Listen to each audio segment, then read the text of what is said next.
Welcome to the Leo. పాపం వైసీపీకి వచ్చిన కష్టం అంతా ఇంత కాదు. ముఖ్యంగా వాళ్ళు మావిగన్ అని ఏదైతే ఒక కొత్త రాజధాని ప్రతిపాదన తీసుకొచ్చారో దాన్ని ప్రజల్లోకి తీసుకెళ్లాలని, దాని గురించి ప్రజలు మాట్లాడుకునే విధంగా చేయాలని వైసీపీ ఆపసోపాలు పడుతుంది. కాకపోతే పాపం వైసీపీకి అంత కష్టం అక్కర్లేదు. వాళ్ళు తీసుకెళ్లకుండానే ప్రజలు మావిగన్ గురించి మాట్లాడుకుంటున్నారు.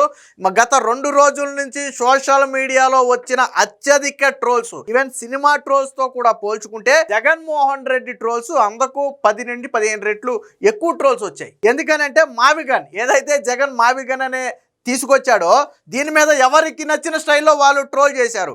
కొంతమంది వేరే పేర్లతో అయితే ఏం పేరు పెడతామని ట్రోల్ చేశారు, గతంలో మాట్లాడిన మాటలతో ట్రోల్ చేశారు. కొంతమంది ఏమో సినిమాలో ఉన్నటువంటి అంటే మైండ్ సరిగ్గా లేని వ్యక్తులకు సంబంధించినటువంటి వీడియోస్ని పెట్టి ట్రోల్ చేశారు. రకరకాల ట్రోల్స్ అయితే వచ్చాయి. ఇది వైసీపీని ఇరకాటంలో పడేసింది. జగన్మోహన్ రెడ్డి మాటలను ప్రజలు సీరియస్గా తీసుకోవట్లేదు. దీన్ని సీరియస్ చర్చగా మార్చాలని ఏం చేశారు అంటే ముందు సాక్షిలో ఒక వార్త రాశారు. అందరి నోట మావిగన్ మాట అని చెప్పి సాక్షిలో ఒక కథనం రాసుకున్నారు. అది అందరి నోట మావిగన్ మాట అంటే మరి అది ఎలాగా వాళ్ళు ఏ ఉద్దేశంతో రాశారో మనకైతే తెలియదు. కానీ అందరి నోట మావిగన్ మాట వాస్తవమే. కాకపోతే అది ఏ రూపంలో చర్చించుకుంటున్నారు అనేది ఇక్కడ మనం ఆలోచించాలా. ఏ రూపంలో అంటే జగన్మోహన్ రెడ్డిని ఒక జోకర్ లాగానో, జగన్మోహన్ రెడ్డిని పాలిటిక్స్లో ఒక పిల్లవాళ్ళలాగానో, పార్ట్ టైం పాలిటిక్స్ చేసే ఒక వ్యక్తిలాగాను జగన్మోహన్ రెడ్డిని రోజు చిత్రీకరించి సోషల్ మీడియాలో ట్రోల్స్ నడుస్తున్నాయి. దీంతో జగన్మోహన్ రెడ్డి సజ్జల రామకృష్ణారెడ్డికి ఫోన్ చేసి ఒక ఆదేశం ఇచ్చాడంట. లేదు ఈ మావిగన్ అనే నినాదాన్ని చాలా బలంగా తీసుకెళ్ళాలి ప్రజల్లోకి, వెంటనే తక్షణమే నేతలందరితో కూడా మాట్లాడి దీని మీద సీరియస్గా ఫోకస్ చేయమనండి, మన నేతలందరూ కూడా మావిగన్ మాట మీదే ఉండాలని చెప్పి ఒక ఆదేశం ఇచ్చినట్టున్నారు. దీంతో సమన్వయకర్తగా ఉన్నటువంటి సజ్జల రామకృష్ణారెడ్డి నిన్న వెంటనే రంగంలో దిగి ముఖ్యంగా కృష్ణా గుంటూరుకు చెందినటువంటి నేతలతో పాటు సమన్వయకర్తలతో ఒక టెలికాన్ఫరెన్స్ నిర్వహించారంట. ఇలా నిర్వహించి ఏం చెప్పాడంటే ఆయన ఇలా జగన్ గారు ఇలాగా చెప్పారు, దీన్ని సీరియస్గా ప్రజల్లోకి తీసుకెళ్ళాలి, ఇక నుంచి మన స్టాండు మావిగన్నే, చంద్రబాబు నాయుడు అమరావతికి 1,02 లక్షల కోట్లు పెట్టాలి అంటున్నాడు, అది ఆచరణ సాధ్యం కాదు, అదంతా దోపిడీ కోసం వాడుతున్నటువంటి కుట్ర, కాబట్టి మనం మావిగన్ నినాదంతోనే మనం ముందుకు వెళ్ళాలని చెప్పి సమన్వయకర్తలతో చెప్తే పాపం వాళ్ళు విని విని విని విని చివరిలో ఆడ కూడా చిర్రెత్తుకొచ్చి వెంటనే అడిగారంట, మరి గతంలో 3 రాజధానుల మాట ఏంటి, మరి ఎవరైనా ఏంటి మీ 3 రాజధానులు ఏమైపోయిందని అడిగితే ఏం చెప్పాలి అని అడిగితే సజ్జల రామకృష్ణారెడ్డి ఒక్కసారిగా కొంగు తిన్నాడు. ఎందుకనంటే వాళ్ళు నార్మల్గా అడగల, ఒక ఇంత ఆగ్రహంతోనే అడిగారు. ఇది రాజకీయాలు అనుకుంటున్నారా లేకపోతే ఏమనుకుంటున్నారు, అసలు వైసీపీ స్పష్టమైన స్టాండ్ ఏంటో చెప్పకుండా గతంలో నేను అమరావతికి అనుకూలం అన్నారని 2019 ఎన్నికల్లో అమరావతి మారదని చెప్పాం, గెలిచిన తర్వాత అమరావతిలో అవినీతి ఉంది కాబట్టి 3 రాజధానులు అంటే పోనీ మేము దానికి కట్టుబడి 3 రాజధానులు అని చెప్పాం. ఇప్పుడు మళ్ళీ మీరు మావిగన్ అంటే ప్రజలు ఏమైనా పెచ్చోళ్ళలాగా కనపడుతున్నారా? ముఖ్యంగా కృష్ణా గుంటూరు ప్రాంతాలన్నీ కూడా అమరావతికి అనుకూలమని గతంలో తీర్పిచ్చిన తర్వాత మళ్ళీ ఇప్పుడు మావిగన్ అని కొత్త ప్రతిపాదన ఏంటి? ఒకవేళ ఇక్కడ మావిగన్ ప్రతిపాదన తీసుకొస్తే వైజాగ్ ప్రజలకి కర్నూలు ప్రజలకి ఏం సమాధానం చెప్పాలి? గతంలో మాకు కూడా రాజధాని ఇస్తాము, మమ్మల్ని డెవలప్ చేస్తానన్న జగన్మోహన్ రెడ్డి మళ్ళీ అమరావతి పక్కకి వెళ్ళి ఎందుకు కూర్చున్నాడని అడిగితే ఏం చెప్పాలని చెప్పి వాళ్ళు డౌటులు లేవనెత్తేటప్పటికి సజ్జల రామకృష్ణారెడ్డి దెబ్బకి గ్లాసు నీళ్లు తాగి విషయం అంటే కనీసం వాళ్ళు అడిగిన ప్రశ్నకు తిరిగి సమాధానం కూడా చెప్పకుండా పూర్తిగా ట్రాఫిక్ డైవర్ట్ చేసేసి బీఆర్ నాయుడు దగ్గరికి వెళ్ళిపోయాడు. అసలు వీళ్ళు మీటింగ్ పెట్టుకుంది, వీళ్ళు టెలికాన్ఫరెన్స్ పెట్టుకుంది దేని గురించి? మావిగన్ గురించి ప్రజల్లోకి బలంగా తీసుకెళ్ళాలి, దాన్నే అదే మంచిది, అదే ఆమోదయోగ్యమని ప్రజలకి చెప్పే ప్రయత్నం చేయాలని వాళ్ళు టెలికాన్ఫరెన్స్ పెట్టుకున్నారు.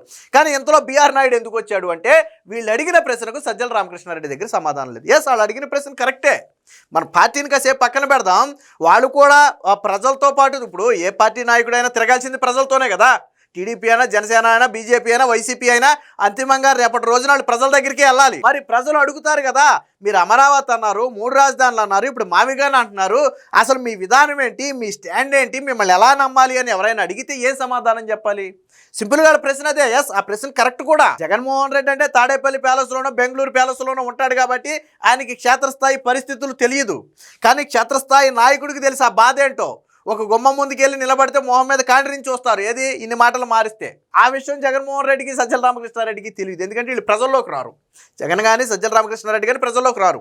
సో ఆ బాధను వ్యక్తం చేసేటప్పటికి బీఆర్ నాయుడు మీద పడి మళ్ళీ బీఆర్ నాయుడు రాజీనామా చేయాలి, ప్రతి శనివారం గుడుల్లో దీపాలు వెలిగించండి, బీఆర్ నాయుడిని రాజీనామా చేయాలని డిమాండ్ చేయండి అని చెప్పి మళ్ళీ పూర్తిగా ఈ మావిగన్ టాపిక్ మొత్తాన్ని కూడా బీఆర్ నాయుడు మీదకి మళ్ళించాడు. అప్పుడు అందులో ఉన్న వాళ్ళకి అర్థమైపోయింది అసలు మేము అడిగిన ప్రశ్న ఏంటి, మీరు చెప్తున్న సమాధానం ఏంటని చెప్పి అందులో ఉన్న వాళ్ళు అసహనం వ్యక్తం చేశారు. కాకపోతే ఏంటంటే గట్టిగా మాట్లాడలేరు కాబట్టి వాళ్ళ అసంతృప్తిని అయితే వ్యక్తం చేశారు. కానీ అంటే సజ్జల రామకృష్ణారెడ్డికి కూడా అర్థమైంది, ఓహో ప్రజలే కాదు సొంత పార్టీ నేతలు కూడా రగిలిపోతున్నారు, ఈ మావిగన్ అనేది సొంత పార్టీ నేతలు కూడా జీర్ణించుకోలేకపోతున్నారు, వాళ్ళు కూడా దీన్ని అగ్రీ అవ్వట్లేదు అనే విషయం నిన్న సజ్జల రామకృష్ణారెడ్డికి అర్థమైంది. మరి దీన్ని జగన్మోహన్ రెడ్డికి చెప్పే ధైర్యం సజ్జల రామకృష్ణారెడ్డికి ఉందా లేదా నాకైతే తెలియదు. కానీ విషయం అయితే సజ్జల రామకృష్ణారెడ్డికి నిన్న టెలికాన్ఫరెన్స్ ద్వారానే అర్థమైంది. దీనికి సంబంధించినటువంటి ఒక చిన్న వార్త కూడా వచ్చింది, ఒకసారి చూద్దాం. సజ్జలకు మావిగన్ సెగ, రాష్ట్ర వ్యాప్తంగా అనుకూల ప్రచారం చేయండి, గుంటూరు కృష్ణా వైసీపీ నేతలకు సజ్జల ఆదేశం,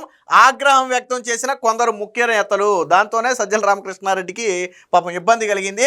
జగన్ ప్రతిపాదించిన మావిగన్ సెగ పార్టీ నేత సజ్జల రామకృష్ణారెడ్డికి గట్టిగానే తగిలింది. అమరావతికి చట్టబద్ధత కల్పిస్తూ లోక్సభలో బిల్లు ప్రవేశపెట్టిన సమయంలోనే జగన్ తన అనుకూల మీడియా సమక్షంలో ప్లాన్ బిగా మావిగన్ అమలు చేయాలన్న అభిప్రాయాన్ని వ్యక్తం చేశారు. దీంతో సోషల్ మీడియాలో జగన్ పై విమర్శలు సెటైర్లు వెల్లువెత్తాయి. జగన్ మావిగన్ ప్రతిపాదన తీసుకురావడంపై ఆయన సొంత పార్టీలోనే నిరసన వెల్లువెత్తుతుంది. ఇదేమీ పట్టని జగన్ మాత్రం మావిగన్ ప్రతిపాదనను రాష్ట్ర వ్యాప్తంగా ప్రజల్లోకి తీసుకెళ్లాలని వైసీపీ సీనియర్ నేతను ఆదేశించారు. దీంతో రంగంలోకి దిగిన సజ్జల శుక్రవారం గుంటూరు కృష్ణా జిల్లాల ముఖ్య నేతలు సమన్వయకర్తలతో టెలికాన్ఫరెన్స్ నిర్వహించారు. మావిగన్ పై రాష్ట్రంలో విస్తృతంగా ప్రచారం చేయాలని సూచించారు. చంద్రబాబు అవినీతి కోసమే అమరావతి శాశ్వత రాజధాని అంటున్నారని విమర్శించారు. దీనిపై కొందరు ముఖ్య నేతలు, కొన్ని అసెంబ్లీ నియోజకవర్గ కోఆర్డినేటర్లు తీవ్ర ఆగ్రహం వ్యక్తం చేశారు. ఇంతకాలం 3 రాజధానులు అన్నామని ఇప్పుడు మావిగన్ అంటున్నామని అసహనం వ్యక్తం చేశారు. దీంతో నేతల ఆగ్రహంతో కంగుతిన్న సజ్జల వెంటనే మాట మార్చేసి తిరుమల పవిత్రతను రోజు రోజుకి దెబ్బతింటుందని టీటీడీ చైర్మన్ బీఆర్ నాయుడిని పదవి నుంచి తొలగించాలని కోరుతూ రాష్ట్ర వ్యాప్తంగా వెంకటేశ్వర స్వామి ఆలయాల్లో శనివారం ప్రత్యేక పూజలు చేయాలని, ఇదే డిమాండ్తో ముందుకు వెళ్ళాలని చెప్పి. అంటే అసలు టాపిక్ దేనికోసం పెట్టాం, ఎక్కడ టాపిక్కి వెళ్ళాం, ఎందుకంటే సజ్జల రామకృష్ణారెడ్డికి విషయం అర్థమైంది. అందులో సజ్జల రామకృష్ణారెడ్డి మీద మామూలుగానే కొద్దిగా యాంటీ ఉంది. ఎందుకంటే గతంలో జగన్మోహన్ రెడ్డి మొన్న 11 సీట్లకు పడిపోవడంలో సజ్జల రామకృష్ణారెడ్డి పాత్ర ఉంది అనేది చాలామంది ఇన్నర్ భావన. ఆ రోజు అడ్డుగోడలాగా జగన్మోహన్ రెడ్డికి నాయకులకి మధ్య అడ్డుగోడలాగా వ్యవహరించి కోఆర్డినేషన్ లోపించడం వల్ల జగన్మోహన్ రెడ్డికి మేము సమస్యలు చెప్పుకోకపోవడం వల్ల ఈ విధంగా అయ్యాము. అలాగే జగన్మోహన్ రెడ్డికి సచ్చు పుచ్చు సలహాలు ఇచ్చి జగన్మోహన్ రెడ్డిని దిగజారుస్తుంది కూడా సజ్జల రామకృష్ణారెడ్డి అనే ఫీలింగ్ కొంతమంది వైసీపీ నేతల్లో ఉంది. దాంతో సజ్జల రామకృష్ణారెడ్డి ఏంటంటే గతంలో ఉన్నంత అగ్రెసివ్గా ఉంటలా, కొద్ది అణిగి తక్కువగానే ఉంటున్నాడు. తప్పని పరిస్థితి అయితే తప్ప పెద్దగా ఇన్వాల్వ్ అవ్వట్లా. నిన్న జగన్మోహన్ రెడ్డి ఆదేశం కాబట్టి తప్పదు కాబట్టి టెలికాన్ఫరెన్స్ నిర్వహించారు. బట్ సొంత పార్టీ నేతల నుంచి ఈ స్థాయిలో తీవ్రత వస్తుందని ఎక్స్పెక్ట్ చేయలేదు సజ్జల. అంటే సరే ప్రజల్లో ఎలా చచ్చినా కానీ మన పార్టీ నేతలైనా మన మాట వింటారు కదా అని అనుకున్నాడు ఆయన. బట్ వాస్తవం అనేది వేరుగా ఉంది. ఎవరైతే క్షేత్రస్థాయిలో నాయకులు ఉన్నారో, ఎవరైతే ప్రజలతో మమేకమయ్యే వాళ్ళు ఉన్నారో వాళ్ళకి క్షేత్రస్థాయి పరిస్థితులు అర్థమైనాయి. దాంతో సజ్జల రామకృష్ణారెడ్డిని నిలదీశారు. మొన్న 3 రాజధానులు అన్నారు, ఇప్పుడు మావిగానే అంటున్నారు, ఏం ఆటలుగా ఉందా, అసలు దేనికి నిలబడాలో ఒక మాట చెప్పండి అని చెప్పి గట్టిగా నిలదీసేసరికి సజ్జల రామకృష్ణారెడ్డికి తీవ్రత అర్థమయ్యి దీన్ని సాగదీస్తే మళ్ళీ ఎలాంటి మాటలు మాట్లాడతారో ఇబ్బంది అవుద్దనే ఉద్దేశంతో ఏం చేసినట్టే టాపిక్ని డైవర్ట్ చేసి బీఆర్ నాయుడు మీదకి తీసుకెళ్లాడు. వాస్తవానికి జగన్ కానీ సజ్జల రామకృష్ణారెడ్డి కానీ ముందు గ్రౌండ్ రియాలిటీ తెలుసుకునే ప్రయత్నం చేయట్లా. అది ఇక్కడ వైసీపీకి వచ్చిన ప్రధాన ప్రాబ్లం ఏంటంటే జగన్మోహన్ రెడ్డికి ఎవడో స్క్రిప్ట్ రాసిస్తాడు, ఎవడో ఏ స్క్రిప్ట్ రాసిస్తే అదే నిజమని చెప్పి జగన్మోహన్ రెడ్డి దాన్నే పట్టుకుని ఏలాడతాడు. మరి నిన్న స్క్రిప్ట్ రాసి ఇచ్చింది ఎవరో మనకైతే తెలియదు. కానీ గ్రౌండ్ రియాలిటీ ఏంటనేది తెలుసుకునే ప్రయత్నం నిజంగా జగన్మోహన్ రెడ్డి మావిగన్ అనే ప్రతిపాదన చేయాలంటే ముందు దానికి గ్రౌండ్ వర్క్ చేయాలా. ఒకవేళ నిజంగా ఆల్టర్నేట్గా ఏదైనా మనం ప్రతిపాదన చేస్తే ప్రజలు యాక్సెప్ట్ చేస్తారా, అది మన పార్టీకి లాభదాయకంగా ఉంటుందా, దానికి అటుపక్క నుంచి ఎటువంటి కౌంటర్లు రావచ్చు. సో ఇలాంటి వాస్తవాలను అధ్యయనం చేసి ఆ తర్వాత ఆయన ఏదైనా ఒక డెసిషన్ తీసుకుంటే ఓకే, దానికి ఇదిగో నేను ఇలా అధ్యయనం చేశాను, సో ఈ సమస్యకి సొల్యూషన్ దొరుకుతుందని చెప్పి దాన్ని చెప్తే బాగుండేది. అలా కాకుండా ఎవరో రాసి ఇచ్చిన స్క్రిప్ట్ను మాట్లాడేస్తే ఇలాంటి పరిస్థితులు ఉంటాయి. ఏది ఏమైనా మొత్తంగా నిన్న సజ్జల రామకృష్ణారెడ్డి స్థానిక వైసీపీ నేతల ఆగ్రహం చూసి కొంగుదిన్న మాట అయితే వాస్తవం. మరి ఈ ఆగ్రహాన్ని జగన్మోహన్ రెడ్డి దృష్టికి తీసుకువెళ్తాడా లేదా అనేది తెలియదు, కానీ క్షేత్రస్థాయిలో వైసీపీ నేతలు తీవ్ర అసంతృప్తితో ఉన్నారు అనేది నిన్నటి ఘటన ద్వారా బయటపడింది. Please subscribe to Leo news for more videos.